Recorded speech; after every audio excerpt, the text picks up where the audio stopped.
Thank you, Minister.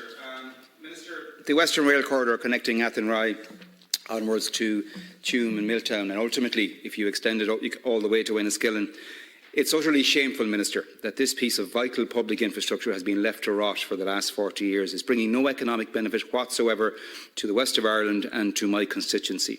What we need to do here, Minister, is simply make a decision. Every report that has been published over the last decade has concluded there is none, and no economic case to be made for the reopening of any rail service on that line.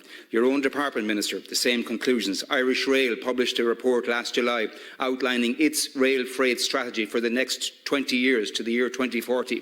Not one single word about the Western Rail Corridor. Jaspers, Minister, the most respected think tank when it comes to the economics of developing transport infrastructure.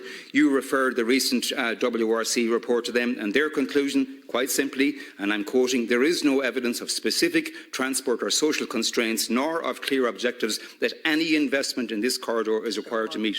So please, Minister, can we finally make a decision here? Can we build a railway with the Greenway alongside, or build a Greenway? But please, Minister, and you have done extraordinary work in the area of active transport, do not leave this line to rot for another 40 years. Thank you.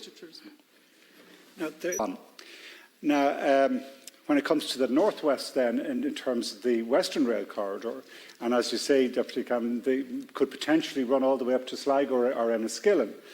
Again, that's a very long-term prospect. And once you go north of Claremorris, in truth, the line is pretty much not extinct. I think everyone has agreed that that section north towards Sligo, towards Clooney, it's highly unlikely in the immediate future to be considered for rail services, and I believe there's broad agreement that that should be a Greenway. Except I'm not too certain whether Mayo County Council and Galway County Council and Sligo County Council are in agreement as to how and where that route should be designed and devised. And that's one of the biggest obstacles in providing a Greenway in that area, from my perspective.